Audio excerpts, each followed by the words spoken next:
Start spreading the news. We interrupt our program to bring you this important message. New York, I love you. I love New York.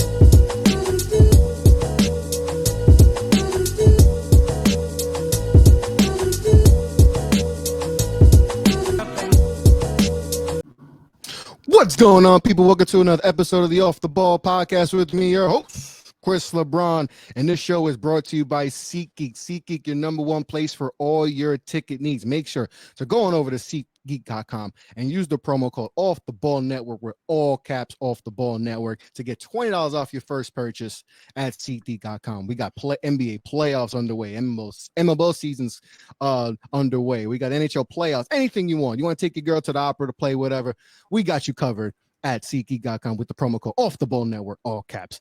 We have another great show today. We got a guy who's coming in, has been here for a while, but a lot has changed since the last time my friend has been on the show. And we have the great Nathan Grubel from No Ceilings. Nathan, my man, great to have you back on the show.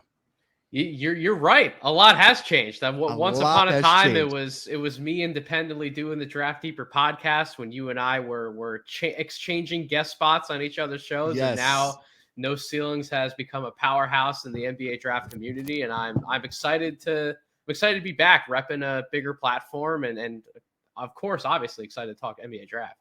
Of course, and I want to get right into it because I love talking to people, not just about the topic we're going to be talking about, the NBA draft, or whatever the topic is with any of my guests, but the growth. I think that's very important. And for you, like you said, I remember seeing you on Twitter, and we had exchanges, and you had less than like 100 followers, and I was like, this is absurd. This man needs way more. And like I said, we went on each other's shows and all that. And since the last time you've come on my show, a lot has changed, right? Like you said, a lot has changed for the good, for the very good, and all that. So with that, obviously you're with No Ceilings now. You're a big part of that. You guys are doing absolutely tremendous work there, covering the draft and being all over the place. And I've said this with everyone who I've interacted with.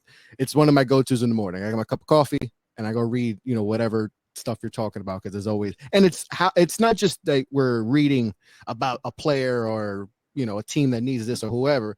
You guys put a lot of excitement into it. It makes it feel good. It has a little different twist to it than the most sites that have draft reports and all that you're just basically just talking about. Get a little twisted, and it adds excitement to the read and all. So you guys do a good job. But for you, what's been the biggest thing you've learned from that time, just a few years ago till now? So can I tell you, it's been a journey. This has been an absolute journey I've been on. I mean, it goes back to 2011 when I was still in high school, started trying to cover prospects, learn more about the NBA draft. So the 2011 draft all the way up through college, writing for multiple outlets, working for a private scouting firm, being in touch with people who have certainly been in this industry for a long time, learning from some great people, and then coming on and doing this work independently, trying to share some of my experiences with the audience. That's what birthed Draft Deeper. But I can tell you the biggest thing that I've had to learn and grow through is honestly looking past the tape and the numbers on their face. And it's something that I think we as a community in general need to do better at, right? The game of basketball it's about more than those two things, because the game's played, Chris, I know you know this, you've talked about it. The game's played by people, right? So there's human elements that come into play when you're scouting players. That means work ethic. That means leadership. That means understanding and knowledge of the game, personal awareness. Like, these are all things that can affect a player's developmental curve. There's obviously context. There's the fit.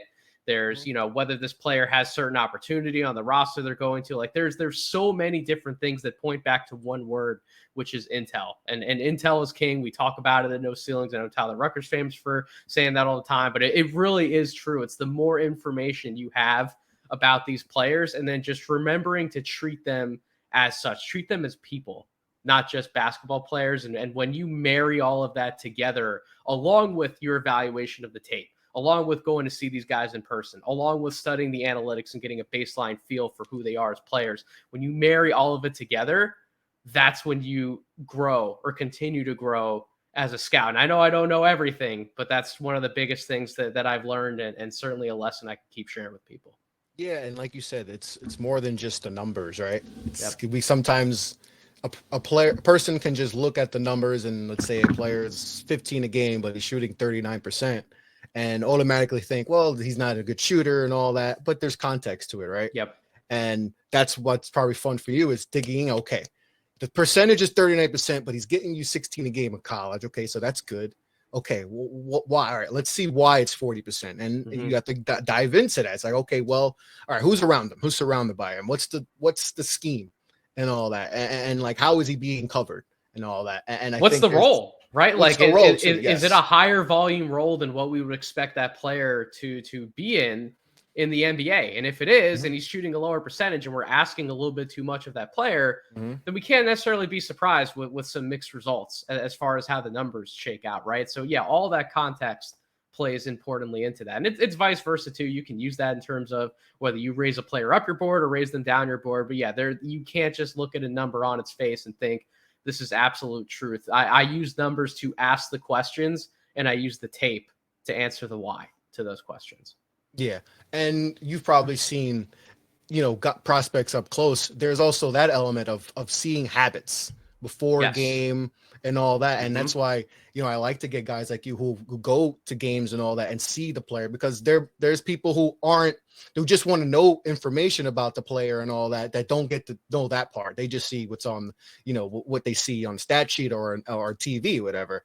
But there's stuff like that you need to see, because those little things matter too, especially when you're investing on a player who may be top 5, top 10, right? That's a big thing, is seeing the little things prior to a game, during a game, how they interact with teammates or just the regular staff, the security guards, the popcorn vendor and all that. Those little stuff matter.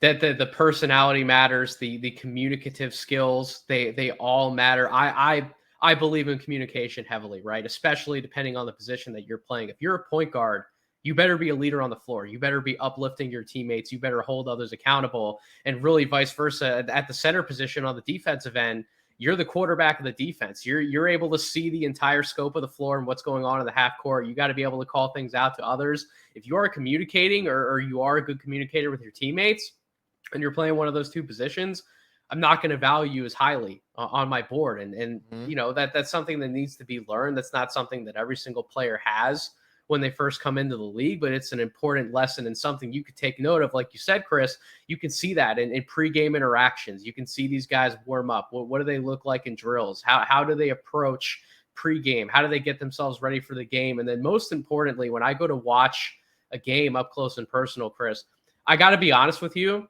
I'm not the best judge of athletic talent all the time when it comes to watching these guys on tape, but when you see them in person, a lot of that stuff is able to jump out at you much easier, which is why I could do, I want to say about 70% of my job I could do just purely based off tape, the numbers, talking to people, getting intel, whatever the case may be, talking with these prospects.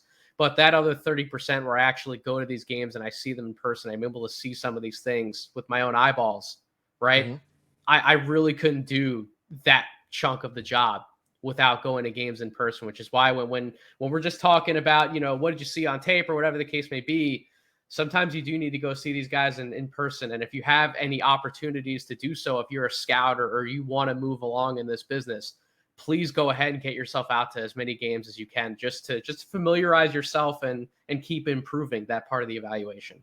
Has there been a player where you're like, all right, I have to see in person to see if my intel that I see on TV or any information I'm getting from any scout, GM, whatever, I have to see if this matches. So I have to go see him in person to see if it matches.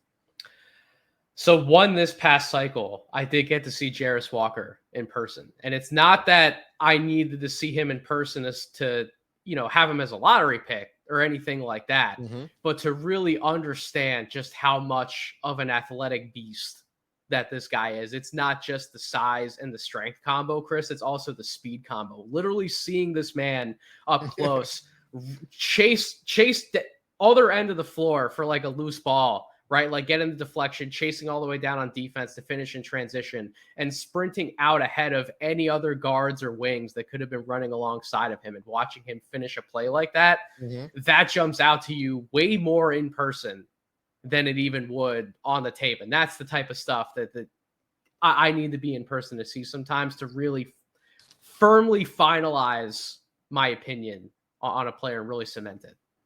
Yeah, no, for sure. That's a good, and that's why I want to ask you, because I'm sure there's sometimes you just like, all right, like you mentioned before, like, you know, I want to see him, bro. I got to go see this guy. I got to see if it matches. And with Jarace, I mean, and I'm sure you see him, you're like, oh my God, he's physically imposing. Like he is a massive, he's a mountain of a man. Yes, sir. He is a massive man. But let's get right into it. Let's talk about some of these prospects and all that. And our first thing we're going to talk about is guys who stock you have going up, 3 guys you got stock going up, and then 3 guys stock you got going down. So let's go with the stock up first. Who give me 3 guys you got stock up?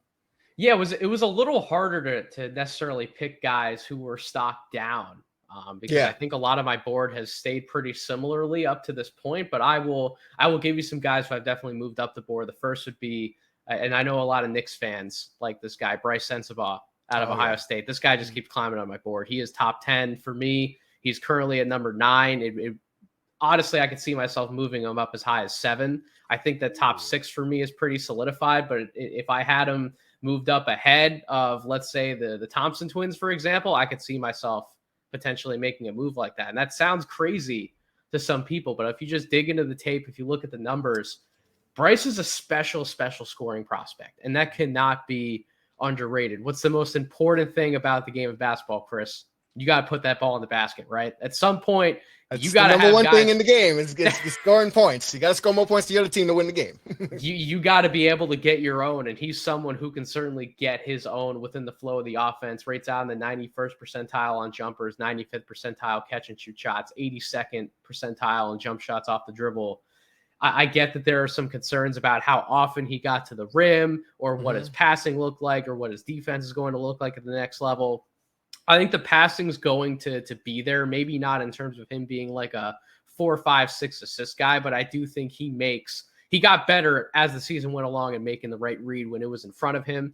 I do think he's actually underrated a little bit in terms of on-ball defense. The off-ball stuff, I got to see him up close and personal, actually at the Garden at the CBS Sports Classic. That I get the off-ball concerns, right? He can get a little lost. He doesn't have the foot speed to keep up and maneuver around with some of these guys on the perimeter. But on the ball, I think he can actually stick with a man. I think he can body somebody up. He's not someone. He's 6'6", 235 pounds. You can't take him in the post and expect to have your way with him. So he can handle some guys on the ball. And then in terms of getting downhill, getting into the basket, I think he's got a little more shake and a little bit wiggle than we want to give him credit for. I do think he can create his own. And then certainly off the ball, he's able to cut. He's able to get set up by somebody else. You can put him in a post up. You can have him spot up, off movement. Whatever the case may be offensively, he can pretty much do it all from a scoring standpoint. So like one of those types of wings, I'm going to value pretty highly when it comes to ranking them on my draft board. I don't know what your thoughts are on Bryce. Oh, I like Bryce a lot. I don't know, depending on where the Knicks pick and all that, because obviously that's up and, we don't know what Dallas is, because Dallas, we don't know what they're doing and all that. So that's a big, so that, I mean, he could be in that range too for New York too. And that's a player and he's an efficient player. Like you said, can shoot the ball well, and all that. So, and he could rebound too. Good rebounding player, like 6 a game around there. So I think that would be a nice for the Knicks. So who you got number 2? So number 2 is this guy. I might get a little flack on social media for this one, but I already put some of my thoughts out there. He is a fast riser on my board. Bilal Coulibaly. Yes, I've seen you a lot with him. Yes. He is now up to number 12 on my board. That seems incredibly high for some people, but when you take a look at what first of all, he absolutely crushed the junior division, right? So in the junior division for Metropolitans 92, averaged 22 points per game, 6 rebounds, 2.5 assists, 2.6 steals, 1.2 blocks, efficient shooting splits across the board, a 29 PER and a 62.7 true shooting percentage. So you wonder why he's getting more opportunities now to play with Victor, right? With his squad.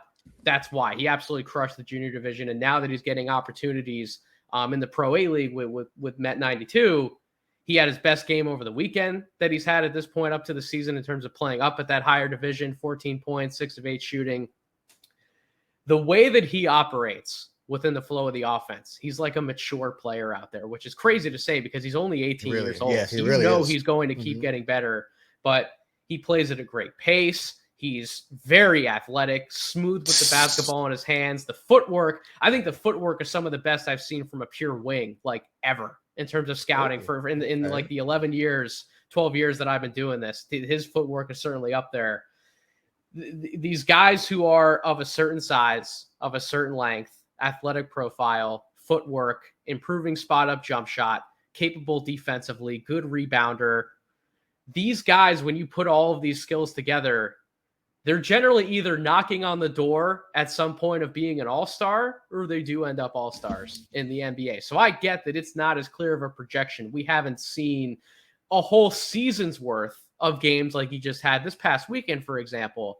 But if you do watch some of the other tape, if you study and you trust your eyes and you get a little imaginative in terms of what he could become in 2 to 3 years, it's getting very hard for me to turn down that type of player in the lottery. So he's a fast riser for me. Yeah, and I love how he gets downhill though, and his slashing ability and all that. Absolutely, and he gets defending. Do you think he's got one of the best Euro steps I think I've seen from a? Yeah, I've seen some. Remarkable. Yeah, he has a nice highlight tape and all that. But do you think the shooting? Do you buy the shooting? 3-4 years down the line being respectable. I buy the shooting long term. I absolutely buy the shooting long term. I think he's shown improvements already as a pull-up jump shooter. I trust him from the corners. I think he can be a catch and shoot guy. And all you need is to be a threat from the perimeter, right? Because all he needs to do is pull that defense out, and then he's going to be able to get around guys and blow by him. And when he goes up to finish at the rim, he's stronger than you think. I don't believe the real GM. Wait, I want a confirmation on this, but real GM has him at 230 pounds. He doesn't look like 230 pounds, but he looks like a solid 215. Yeah, I would buy that. Does. You see him able to body people up on offense, finish through contact. Like, he is not scared of drawing contact, getting all the way to the basket, and then finishing that play home. So you put all of it together. Like, where am I really knocking him? Like, could he be a little bit better away from the ball defensively? Sure. Could he grow as a secondary playmaker and certainly show some improved passing vision? Like, sure. But these are nitpicks, man. When we're talking about projecting a guy out 2 to 3 years from now. And again, projection is a part of it. That's something we referenced a little bit at the beginning of the podcast, but it's not just producing in terms of who you are right now. It's also projecting where are they going to be 2 to 3 years from now. If somebody's patient with this kid, he could absolutely return top 10 value. And it's to the point where there's a chance he doesn't declare this year. I'm starting to feel like he's going to, but if for whatever reason he wouldn't, he would absolutely be like a top 5, top 6 projected pick going into preseason for 2024. I mean, Nathan, if he's listening to you, yeah, he might have to come out. I think he does. I think he might have to come out and all that. But you said that's why we see a bunch of guys that, and I have a lot of people ask me, like, why do we see guys averaging like 10, 11, 12 points a game, get drafted 5, 10, lottery, and then we see guys who are cooking in college averaging 25 and they're second round picks and not drafted, because it's like, well, it's like you said, it's all about upside. NBA is about upside, because you're projecting, and then you see what, you see with a lot of players like that. It's all about predict. We may not want to say that, but it's the reality. We're trying. That's why Victor is, everyone's thinking like, sometimes it's like infinity, like, oh my God, he can be Kevin Durant, Giannis, all these players. And you're like, oh my God, if in 5 years we get him, we mold him, this could be the scariest player we've ever seen. I have no ceiling for Victor. Absolutely none whatsoever. I'd be terrified to try and put a ceiling on that guy. It's something I've never seen before. I don't know who to compare him to. He's simply one of a kind, and that's something that I think it was one of the ESPN podcasts brought up when they were talking about Victor, and they brought up Giannis's quote of like, I've never seen somebody like him before. Well, to their point, when they said it on the pod, yeah, we've never seen anything like Giannis before he came in the NBA. So if he's saying that he's never seen something like that, well, buddy, like, we never saw something like you. Yeah. So like, where are we going to be at with Victor in 3 years? It's going to be fun to see this, and who's going to get the number 1 pick, because it's not just like the play, but this adds significant revenue. Let's be real. Like, whoever gets him, the revenue they're going to generate, he's going to be top 10 in jersey sales. I guarantee that. The NBA's already profiting off the guy because they're showing his games on NBA.com. They never done that for anyone. They never done that for anyone. But they didn't even do it for Luka. Nope. No, they didn't do it for it. So it's crazy. They're already waiting for him, and that's a lot of expectations for the young man. But Bilal has I think he's benefited from that, right? You would say like he's benefited from Absolutely. all the Wemby Like, stuff, because now it's like, well, who's that guy? Like, Wemby's cool. We know him. We know about him, but who's that guy? Who's that 6'6" guy? So I was just talking with Andrew over at Combos Court on his pod, and he was asking me about like, has Bilal definitely benefited from, you know, all the attention that's been on Victor and all the eyes have been on him? I said, it's not just Koulibaly. I mean, he's gotten a great opportunity, certainly because of that, but it's also they built a good team around Victor Wembanyama. They brought other veterans over, and it's another point of, you know, why wouldn't some of these vets want to go play with somebody like Victor? Because all the eyes and attention are going to be on him. Maybe it's someone else's chance to you know, impress somebody else, and they get another chance coming back stateside. Maybe that's another opportunity in the NBA. Like that. Yep. Good point. These star talents have absolutely gravity when it comes to them, whether they're prospects or veteran guys trying to make it back. No, that's a very good point you brought up, because if you're playing with him, there's going to be a million eyeballs, and then be like, hey, he was in the league for a minute. Oh, maybe we should. They just could benefit, and it's definitely Bilal. It's definitely benefited him a lot too. So who's your third guy? Stock up. So third guy would be Jordan Hawkins out of UConn. Yes. Oh, yes. It's an easy one. I mean, that tournament run was magnificent, but really the last 2 months in the year were spectacular from him. 16 points per game score. I get the 2-point percentage concerns. I get the overall field goal percentage concerns, but he just has a role that's incredibly easy to project for the NBA, right? Yep. Best movement shooter I've studied in quite a while. Legitimate catch and shoot guy. I think the thing, Chris, and I know you've watched a lot of UConn, you've watched a lot of tournament ball lately.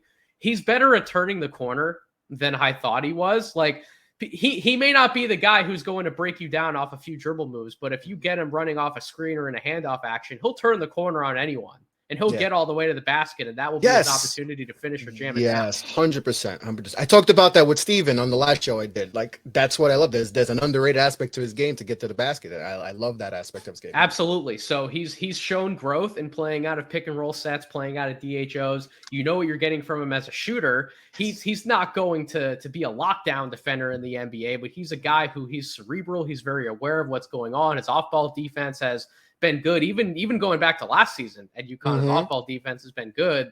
So I do project him to keep getting a little bit bigger, a little bit stronger. You know what you're getting on both sides of the ball. Yep. He's just become one of these guys. I underrated him coming into the process. I really didn't think that he was going to be this magnitude of shooter, but 40% on almost 8 3-point attempts per game. When the other percentages check out, like, you can't ignore it. And I just buy an NBA team at this point, taking him in the lottery. That's where I have him right now. He's 14 on my board, and I could see him shoot. If a team wanted to swing on him inside the top 10, I wouldn't necessarily look at him and be like they're crazy. So he certainly has a bright future. Oh, yes. He's one of my favorite prospects. And like I said, I was with Steven doing his show, and he asked me for my fave 5, and he was in there. And I have visions of him in New York. I was like, oh, he'd be perfect. And like you said, he's one of the best movement players I've seen in a long time. And his stroke is just beautiful. Everything about his game. And like you said, there's, you know, you see like the percentages, 3-point percentage and the field goal percentage is kind of similar. So it's like, all right, what about his in-between game? But I think there's more to it. They just had so much talent at UConn. So he can't do everything. They had so much talent on that team, you know, so I think there's more to his game, and I think that's very exciting for a team that could probably get him in the lottery range. You know, he's special. I love him. He's one of my favorite players in this class. Absolutely, he's really good. And listen, even if he doesn't grow into more, he's a star in his role. And at the end of the day, you still need those guys at the NBA level. Oh yeah, 100%. And I think he could definitely be that at the next level. Has the winning pedigree, obviously, just won a national championship. Just is a tremendous player. So definitely. So that's your stock up. Now we got stock down, Nathan. Who are guys that have fallen a little bit for you?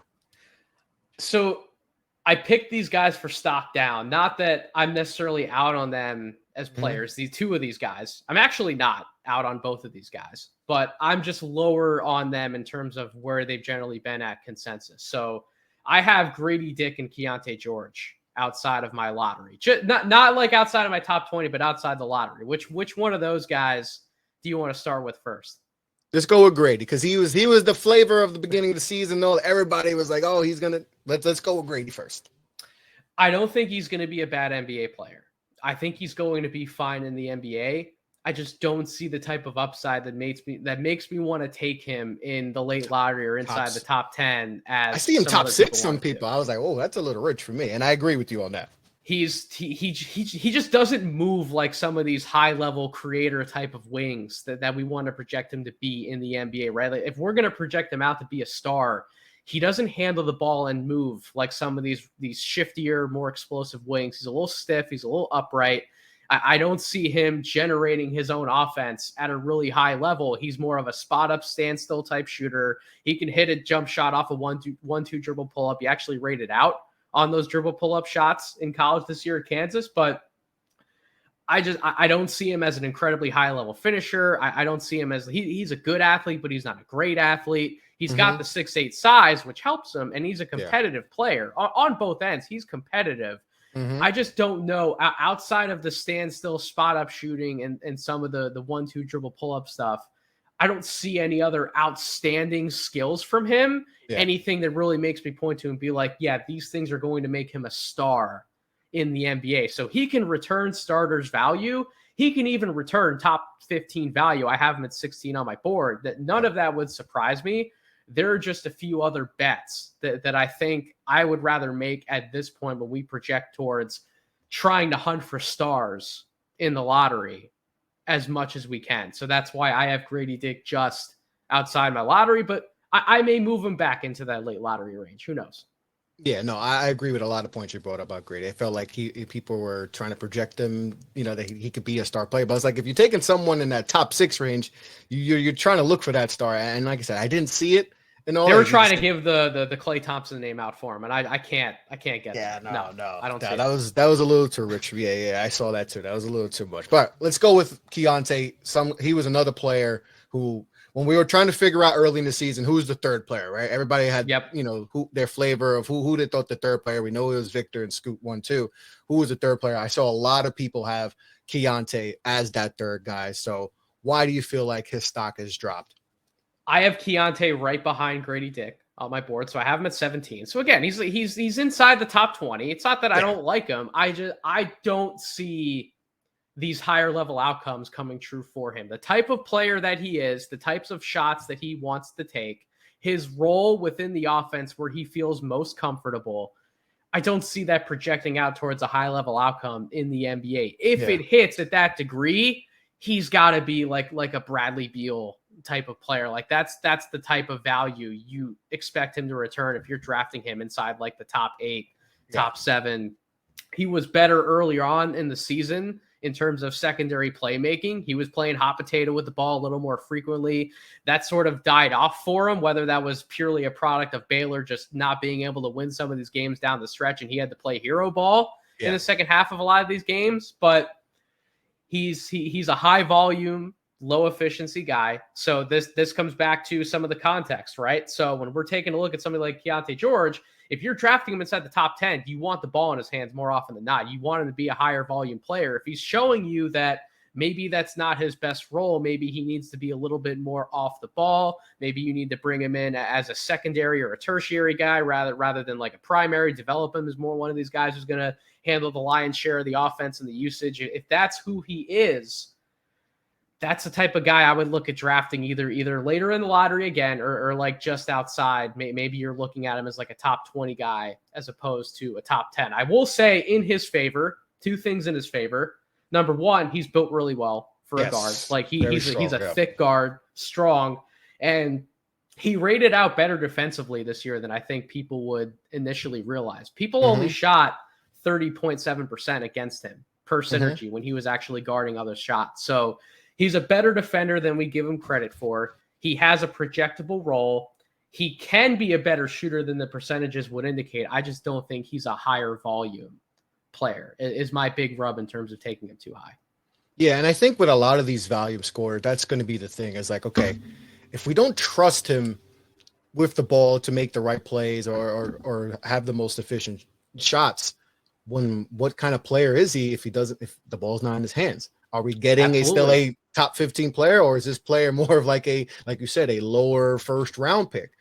or maybe even later than that. And we've seen that in previous years, like a Jaden Hardy, for instance. We've seen that with him. Like, people didn't buy it. And then obviously he had some spurts this year with Dallas and all that. But I think that's a real thing, because there's a lot of these guys in this class that are going to, and not everyone's going to pop. So that's going to be the tough decision for a lot of these teams. It's like, okay, with the ball in his hand, this guy can still give me 16, 17 game, whether it's fit. But it's like, if he's not everyone's going to have that freedom to have the ball in their hands all the time. So what kind of player am I getting if he doesn't have the ball in his hand? If he's a second or third, option? Exactly. And if he's inefficient, that means you're giving up scoring opportunities on one end, which puts more pressure to, well, you better get back and defend your tail off on the other end to prevent you better be being a net negative. So yep. It puts more pressure on everyone. Yeah, no, for sure. He's going to be one of those he has a big range and all that. So it's going to be interesting to see where Keontae goes. Sorry, who's the last one? So the last one's in that very similar mold, and you're going to hear these guys keep getting compared to each other one way or another. But I'm really down on Nick Smith Jr. and I've been trending that way for about a month and a half. I think I got a little bit ahead of the curve in terms of knocking him out of my lottery. I have him 30th overall on my board. I have soured on him. So he concerns me in a big way. So I understand, but before we get too deep into it, I get the injury stuff. I get that he was not going to be the same player this year to a certain extent, but there's just too much of his game that scares me. So really thin guy, frail, don't see his body type being one that I trust to put on a lot of bulk. He can get stronger, but I don't see him getting too much bigger per se. He already has the finishing at the rim concerns. The way he goes about trying to finish at the basket, the angles that he takes, he's always going away from the basket, not looking for contact as much as he should be. Not a good rebounder. Hasn't been the best decision maker, especially out of pick and roll sets. So the passing vision's questionable. The floater game, I think, is a little more questionable than we care to admit. The floater looks pretty coming off his hands, but we haven't seen evidence, at least on this sample size, that touch is definitively going to be there for him at the next level.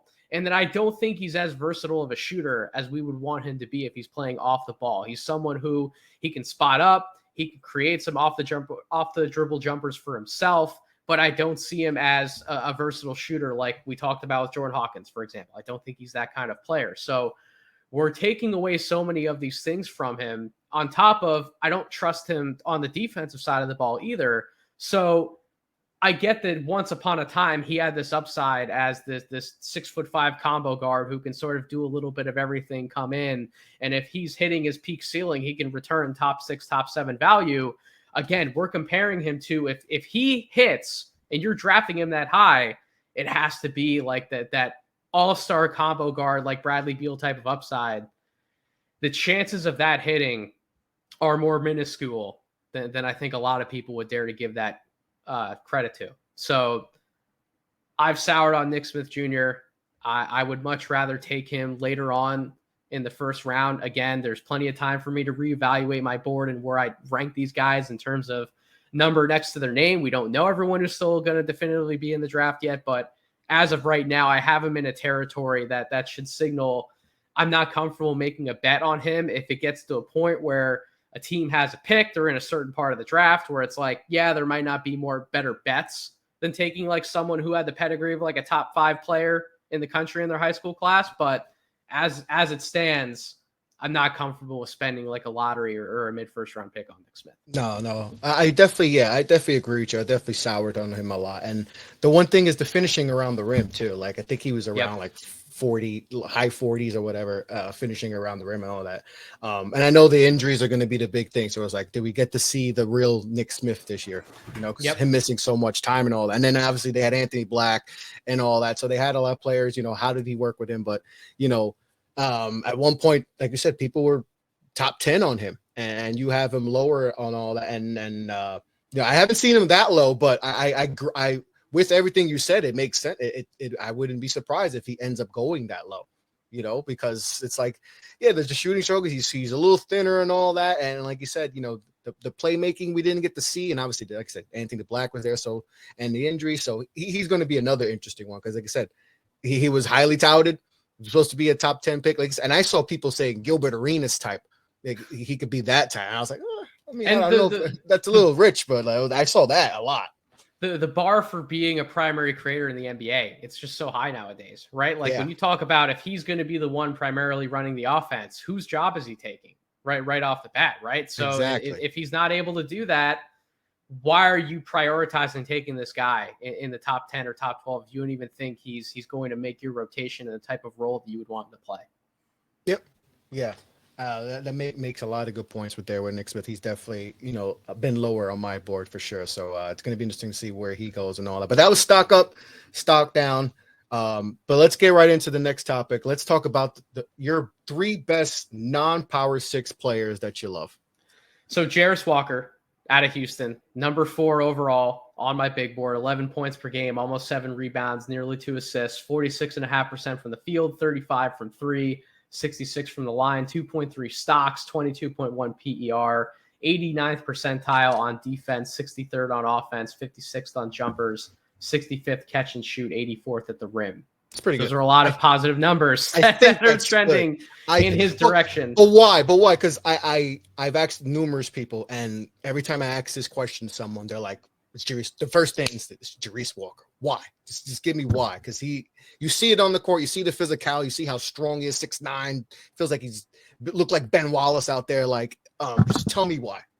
Because what isn't he necessarily giving you at a high level on the court? On top of he was playing out of a role to an extent, trying to acclimate himself with this Houston team. Another team, you mentioned it with Jordan Hawkins at UConn. Houston was also a loaded team all year long. He didn't get a lot of the same shot opportunities that he was able to get in high school. And I actually got to see his best scoring performance on the year up close and personal, which much better mirrored the type of player that he was offensively in high school. Has better touch than he's given credit for, can make plays out of the short roll, hellish rebounder on the glass, really tough competitive defender, versatile defender, can switch multiple positions, can give you weak side rim protection, can block shots, can guard big guys one-on-one in the paint. Stop me when you hear something that you don't like. Like it's to the point where is he the safest player? Safest player you think in this class? I don't know if I'd say safest, but I guess if you're talking a definition in terms of do I think he's going to bust? No, I don't think he's going to bust out of the league. I think like the highest floor, right? He has the highest floor. Like he's not going to be a bust. Like, but it's just a matter of how good he's going to be at the next level. I trust him to come into the NBA and do his job and keep getting better. And at the end of the day, with his skills package, with his physical tools, that's all I can ask of a player. So yeah, he's a guy who I value very highly. Yeah, no, he's a specimen. He's a specimen, and you try to translate to the next level. Like he has the body, so he's gonna be able to bang with some of these power forwards and these forwards in this league. And like you said, there's more to it because in Houston, there was a bunch of guys there, and like you mentioned with Jordan Hawkins, and this is with a lot of players too. That's why you got to dig deep. You got to draft deeper. Like you got to dig deeper. You got to do that, Nathan, because there's so much. You got to find out, is there more to the game than we saw? Right. Yes, sir. And I think with Jarace, that's why so many people like him. And I feel like sometimes when we say like safer pick, it kind of like a derogatory word in a way. It's like, oh, there's no upside there. But I think with Jarace, that's different. I think there is a lot of upside where you can potentially get yourself an all-star level player with him. So Marcus Sasser actually did a film session with Corey over on our No Ceiling. Yeah, I watched that. It was a good one. One of the comments that Marcus Sasser made was like, yeah, in terms of his upside, like Jarace has one of the best handles, like out of all the guys on the team, period. So if you're telling me there is more self-creation upside to him, not just the turnaround jumpers out of the post, not just the spot up catch and shoot stuff. If you're telling me he will be able to legitimately create off the bounce and maybe serve as like a big wing, not just a power forward, why are you not taking him inside the top 5? I don't blame you. I don't blame you, and especially with a lot of these other guys who could, they could be superstars, but they also there's a lot of bust factor. And I mean, with him, he does feel safe, but you're also getting some upside too. So I mean, there was not there to like. I feel like if you're in that 5 to 7 range, it should be a no-brainer. That. So he's got a lot of talent on that, and every time I watch him, it just it's a lot of fun watching him play basketball. So going to be intriguing to see where he goes and all that. But that's our stock up, stock down. I'm going to go into the next thing, Nathan, and give me some guys that when you go to sleep, you're just like, I can't go to sleep right now. This guy's bothering me. It's bothering me. I cannot go to sleep. These guys are just, I can't figure them out. Give me a couple guys that you just having trouble figuring out right now. I'll give you the pick of where you want to start. I'll give you Amen Thompson and Gigi Jackson. Where do you want to start? Let's go with my guy Gigi. Let's go with Gigi. I want to hear. Where do you have Gigi on your board right now? Just right. rough, at rough one range. point I had him really high, I had him top 5, but as I got to watch more, and I understand a lot of what people have against him, so are feeling with him.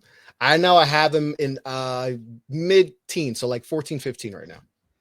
I've got him at 28 on my board right now. I get that now. I get that now. I didn't get it in the beginning. I just saw it, but then I get why people have him low. I definitely get it now.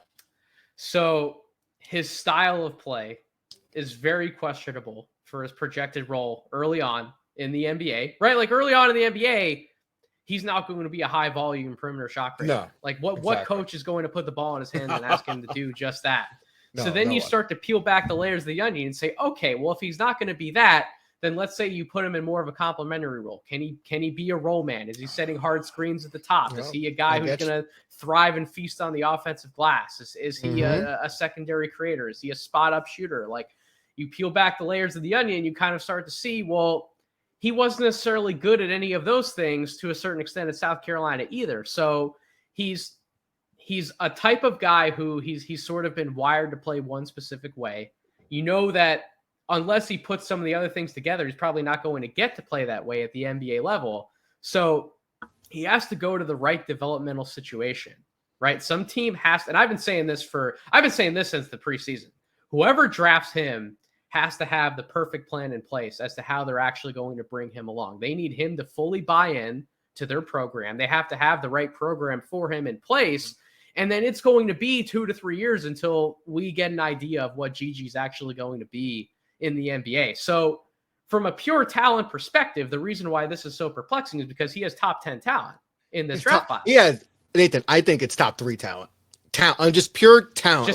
Pure talent. Just pure talent. It is top 3, in my opinion. Sure. You watch him play, you're like, oh, he has NBA moves. Everything he does, offensively, when he's right, is like, oh my God, that's like everyone's seen the clips of him, doing the 180 spin to go into his right along the baseline and going to the step back shot. Like everybody's seen those clips, right? Just the talent alone, you're like, this is like Tracy McGrady. This is like A-level stuff, but there's more to it, obviously. There's more to it. So I laid out a bunch of things. He doesn't play like a forward yet. The defensive attention wanes. He's not a high-level playmaker. So you just, like, what is he guaranteed to give me early on at the NBA level to make a coach go, you know what? This is why I'm going to play you X amount of minutes on the floor. He's going to be someone who I think he's going to have to work his way up in the NBA. And we're going to see what he's made of. Is he willing to do the little things? Is he willing to put in the work? Is he willing to be, that grab your lunch pill and I'm just going to show up to work guy? Like, is he going to do those things? Mm-hmm. Or is he going to try and be the player who he's been wired to be for his career? Because I can sort of, if he doesn't become that guy who embraces doing the little things, Chris, I can sort of understand it from his perspective too. Like, try telling someone who's as talented as he is to scale back his role and scale it down to fit alongside somebody else who may not be as talented as he is. Like, that's very hard to balance mentally for any organization or coach. So it's a tricky situation. I don't know Gigi personally, which that again makes it so much harder. I think if I was able to sit in a room with Gigi for 20 minutes, I'd come out with a much clearer evaluation in terms of where I want to put him on my board. But without that information, without that intel coming out yet, and just what we have to go off of, it scares me. It scares the living daylights out of me, and it makes me think that he's going to be this guy who maybe like a Marvin Bagley, right? He was developmental silly putty, as I like to call him, when he was coming out of Duke. Like, you could mold him into whatever type of player essentially you wanted him to be, but if you didn't have a clear plan in place for him, which we all know the Sacramento Kings up until very recently, they didn't have plans for anybody. They just didn't know how to develop talent. Yeah, they finally figured it out after a while. 20-year period. But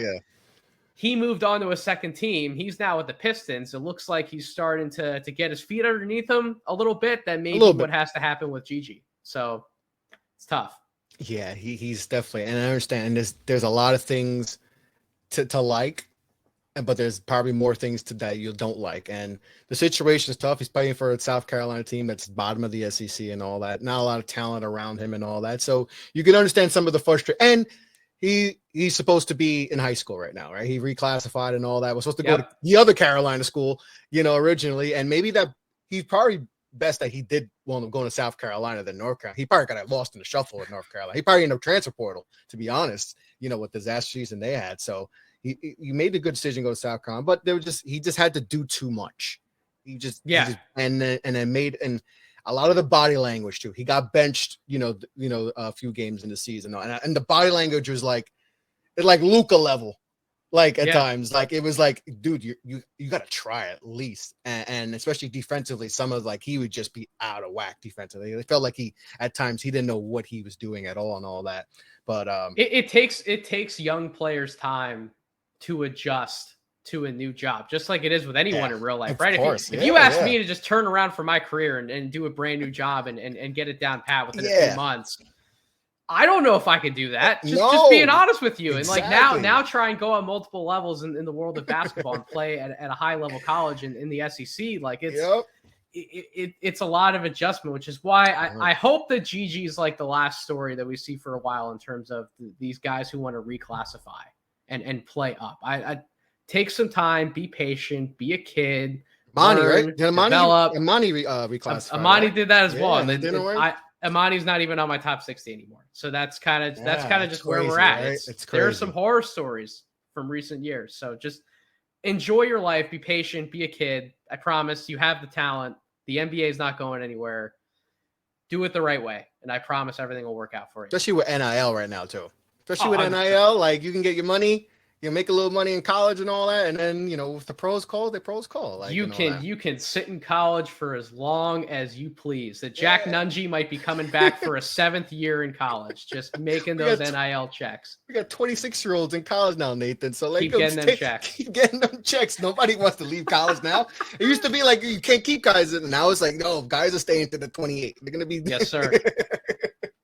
It's crazy. Well, anyone else you got? I know because Gigi is definitely the one that I could see now. I fell in love with Nathan. I fell in love with all the skill and all that. But now I've understood why people have kind of had him down where they have him in the 20s and all that. And I understand that. And I went to I watched a few of his games over again. I was like, okay, I get this would frustrate me because it's hard he's not going to be able to get be the lead guy at the next level, especially if you're in the 20s, so how is he going to adjust being that in the next level? Because he struggled a little bit at South Carolina figuring that out. Let's see how he does it, bro. So he definitely won. I think everyone has him as one of their top. Like, I can't sleep. This guy's stressing me out right now. Where do you have Amen Thompson on your board?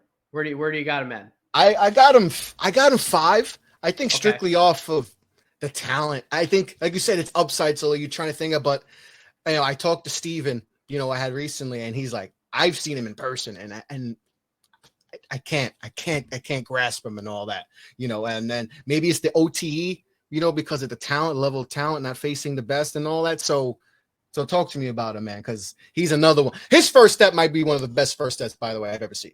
Like that first step is absolutely like insane. That is scary. He's a ridiculous athlete. He is going to be in the top 1% to 2% of athletes in the NBA.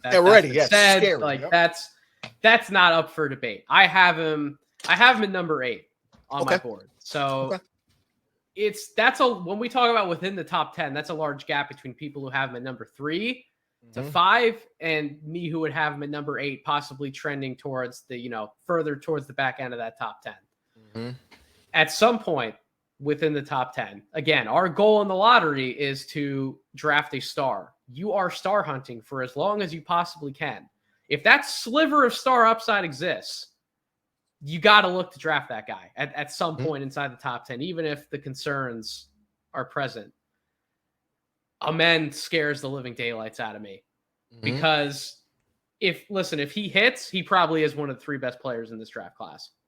Yeah. If he doesn't hit, he could be, I won't say out of the NBA, but he could certainly be in a world where he is not nearly as productive as we once thought that he could be, even with his athletic talent. even with the passing vision that the dude had. I've seen him in person too. I went down to Atlanta. I saw him in Overtime Elite. I saw him up close and personal.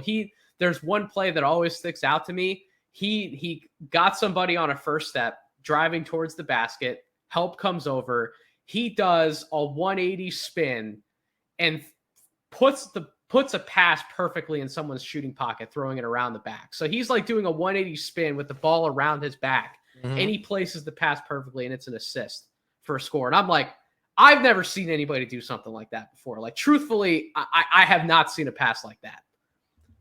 But defenses in the NBA are better than that, right? Yeah. They won't always let that stuff happen. He will have to go up against real size, real toughness when he gets downhill. I don't love how he bodies guys up. I don't think he's going to be a high-level finisher through contact. I don't buy as much of the touch, I think, as I probably should. And then I buy zero with the jump shot. And when I say zero, Chris, I mean like zero? I don't think he's going to become a shooter. I really don't. It doesn't look comfortable for him in the slightest. It's one thing if it was just a form problem, but he showed a real comfort in trying to take and make more of those shots. He doesn't even want to take them. And when he does, it looks completely out of the rhythm and the flow within the offense. So for that reason, I'm willing to buy a shooter again, even if some of the form's off, if they're willing to take the shots. If you're not willing to take the shot, that scares me. So if I don't buy the outside shot coming around, if I don't buy his offensive role away from the basketball, he stands around. He doesn't cut like he should. He doesn't look for other opportunities away from the basketball. He's essentially standing around waiting for the ball to come back to him so then he can do what he wants with it. So I've seen that a lot. Yep. If he doesn't reach his ceiling as like this top shelf on-ball creator and an on-ball scorer, what does it look like within the flow of a team, right? And like some of these teams that are higher up in the lottery, unless he goes to the right situation where he can get those point guard reps, like a San Antonio, for example, where there's nobody stopping him at the point guard spot from him getting those reps, what is it going to look like? Like if he goes to the Magic, is he taking Paolo's job as a primary? Is he taking Franz's job as a primary? Like these are just questions that I have about Amen, to where I get the talent, I get the athleticism. If it works, it could be top 3, but if it doesn't, there are these other guys like a Jarace, like a Brandon Miller, like a Taylor Hendricks, like a Cam Whitmore, like Bryce Sensabaugh. Like there are all these other guys that I'm much more confident in them translating one way or another to the NBA, and I don't see the same level of low-end outcome like I possibly could with either of the Thompson twins. Yeah. Do you think the OT was the right move for them? Because I've seen some people say that they're just not that they work hard, but just who they're playing against, the level of competition is just there. And like you said, sometimes they just rely on just strictly their talent. I'm not sold that if they went to college, a lot of their habits, a lot of their poor decision-making, I'm not sure a lot of that would have been cleaned up to the point where they would have produced better in college. Okay. Can I ask you a question? Yes. You remember the Harrison twins? You remember Andrew and Aaron Harrison? Yeah, Kentucky, right? Kentucky kids. Yeah. You put Amen Thompson in Kentucky this year. Do you think he necessarily has a better season than either of those Harrison twins did? Because I actually don't think so. I think it would be pretty comparable, maybe slightly better. I don't think it would be worlds better to the point where he's going in the draft, 30 to 35 spots higher than where Andrew Harrison did in like the 2015 draft. Like, I don't think it's actually crazy, by the way, how they parallel each other. Andrew Harrison was this legitimate downhill score, high level scorer at the basket, passer, like supposed to be the next John Wall coming out of high school. Aaron was this off ball guy, but he was a smoother scorer. You bought the jump shot for him, similar to Asar. It's crazy how these two stories are kind of mirroring each other. No one's talking about it. Everybody just has Amen and Asar, not even in pencil, penned in as these guys are like top 5 picks, next potential superstars in the NBA. But it's crazy when you start to unpack and ask yourself some of these questions, like what would have Amen and Asar done at Kentucky this year?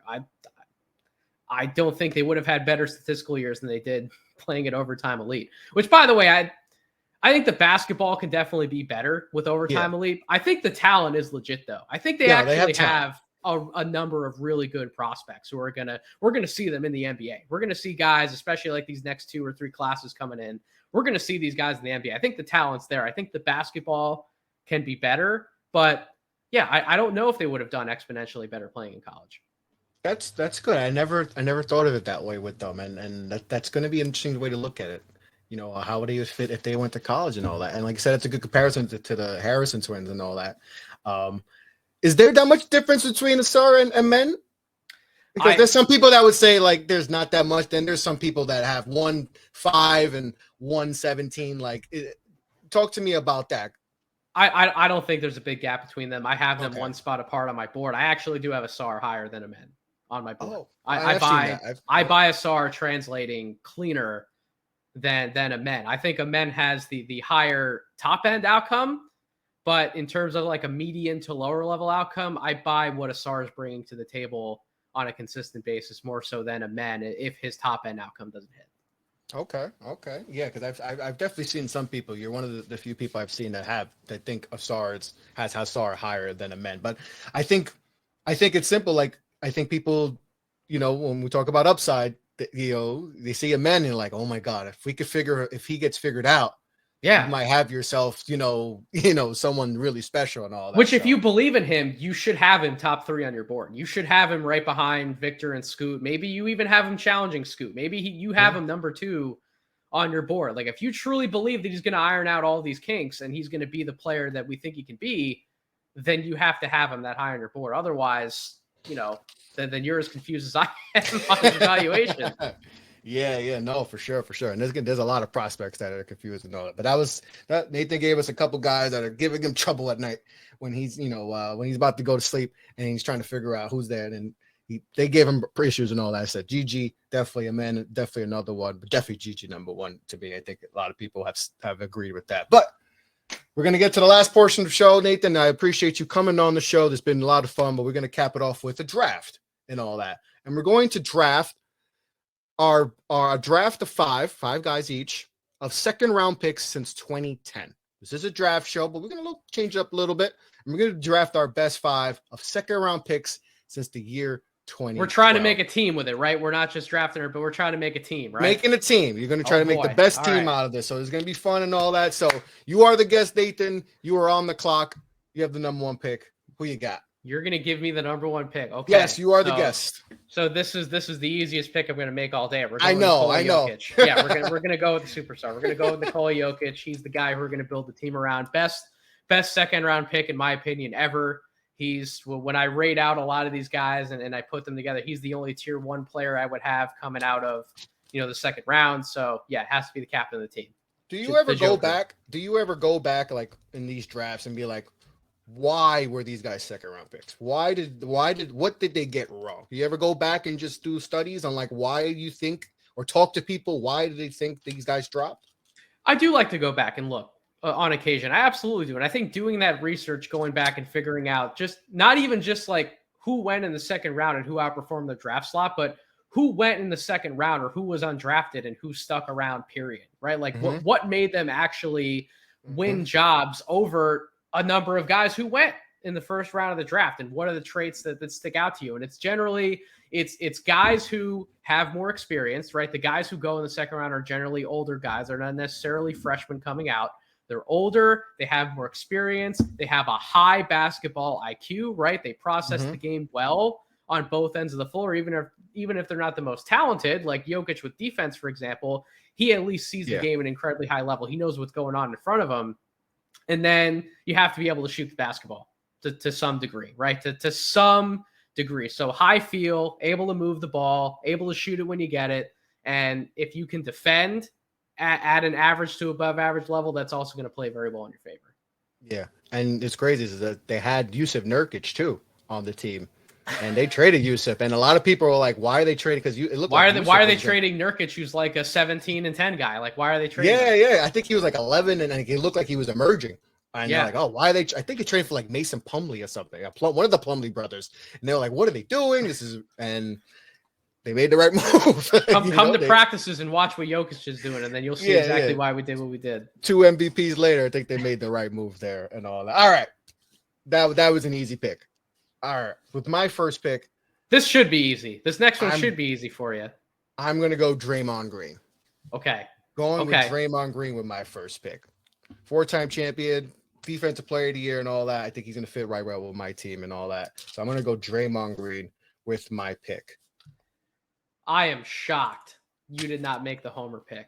I'm incredibly shocked. So I'm going to make the homer pick for you. I will take Jalen Brunson with my next pick. Oh my! I don't even have him listed. Oh my God! Oh, I'm so sorry, Knicks Nation. I'm so sorry. That's all right. I wrote down a whole list. I have a whole page, Nathan. A whole page. I forgot about Jalen Brunson. Oh, Jalen Brunson out of Villanova again. I'm gonna add him now to the list. Wow, I can't believe I forgot that. I went through the whole list thoroughly too. I'm like, I can't forget about no one. I messed up. My bad, Jalen Brunson. One of the best second-round picks I think we've had in recent memory, right? Absolutely. Someone who should have been a first-rounder. I had him as a first round on my board. The scouting service I worked for at the time of the draft, they had him inside the top 20. So this was a guy who his talent was undeniable. That makes no sense. They messed up. A lot of teams messed up. Everyone thought just because he was too small, it wasn't going to work. But it's not just about size all the time. Yes. Yeah. I can't believe I messed that up. I'm so sorry. I'm so sorry to. Don't apologize to me. Yeah, you got to apologize to the Knicks Nation out there. I'm just like everyone who passed up on him in the draft. I forgot about him. Oh man, that's gonna bother me. Oh man, Nathan, you got a great team. The team's already better than mine. Oh man. You have the best defender in this class, and out of the player pool, you have the best defender. So yeah, I guess I'll take that. All right, with my second pick, I'm going to go with. Oh, this is actually pretty tough. I'm going to go with Malcolm Brogdon. Okay. I'm going to go with Brogdon. I think you might have had another miss on the board, my friend. I might have too, because the name you're going to say, I'm going to be like, oh my God, how didn't I have written down? And I think I know what you're going to say. So you go. Chris Middleton. We're going to go Chris Middleton, 2012. I see. So, I'm bad. So I have Nikola Jokic, who I would grade out as a tier 1 player out of all these guys. Then I have Jalen Brunson and Chris Middleton, who I would have as tier 2 players. So we are off to a great start in this second round pick draft. I'm losing. If we poll this, I definitely lost already. I definitely lost this draft, Nathan.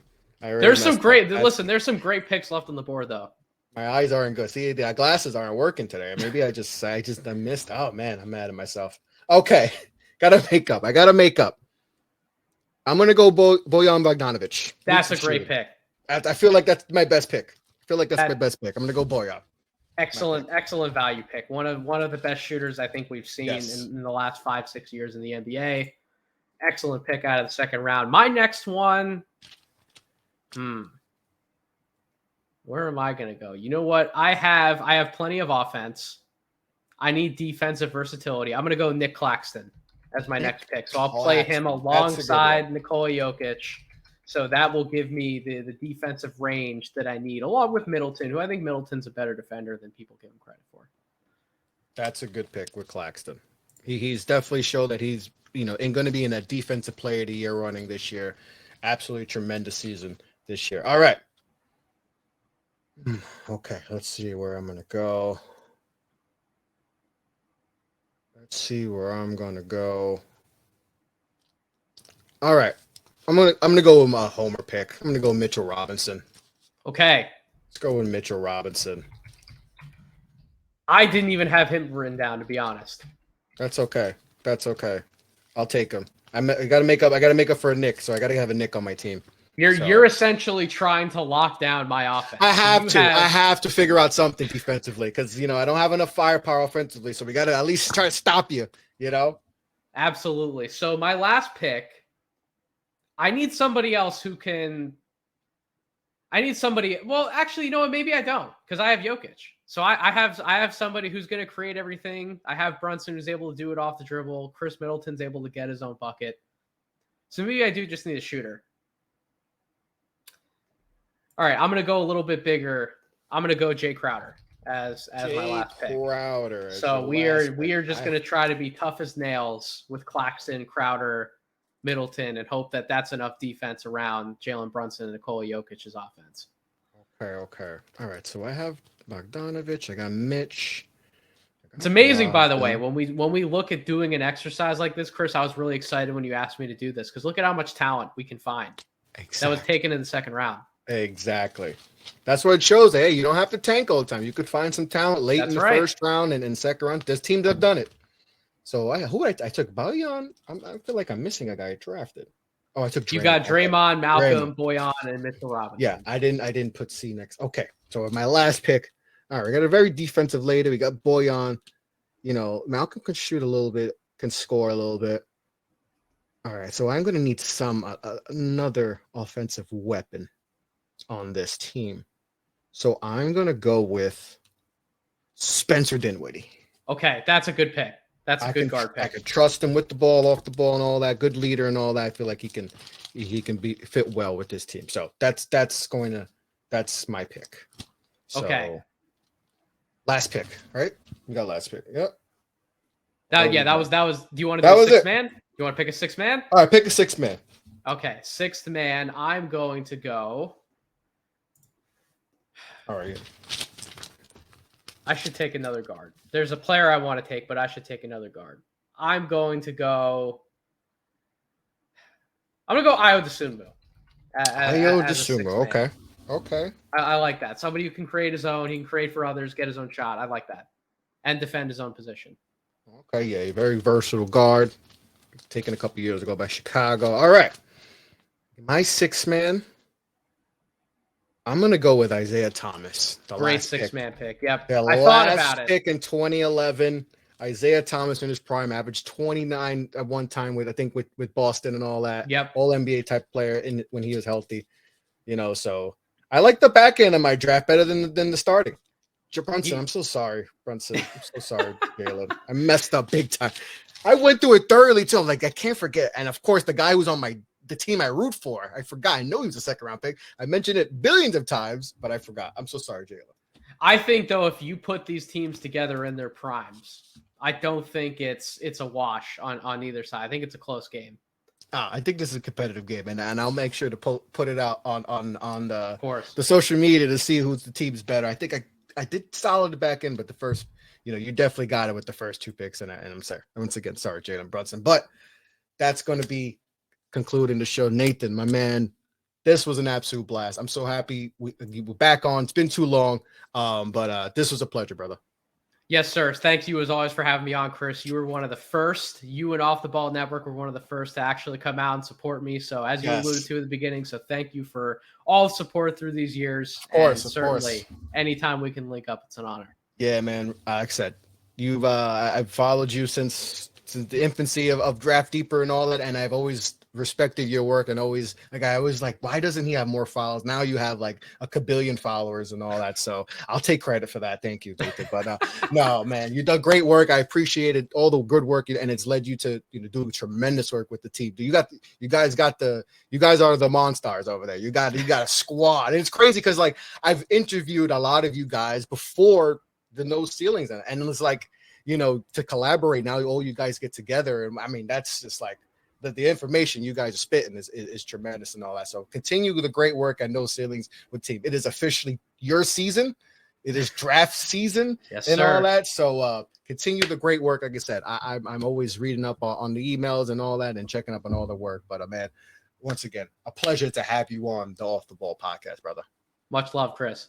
Yes. So tell us people where they can find your work and all that good stuff. Follow you on socials.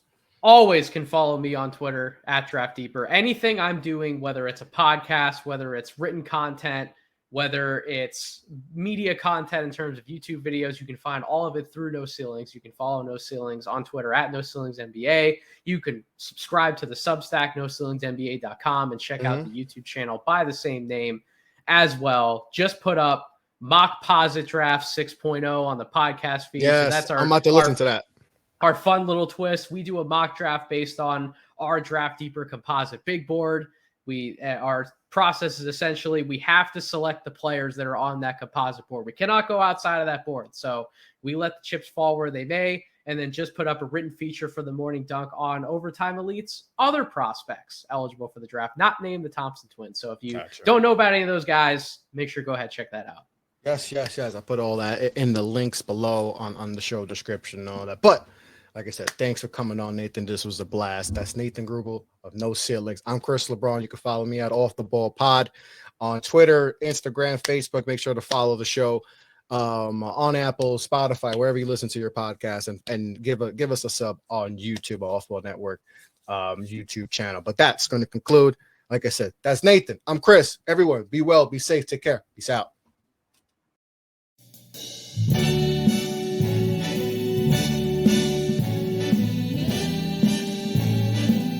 Start spreading the news. We interrupt our program to bring you this important message. New York, I love you. I love New York.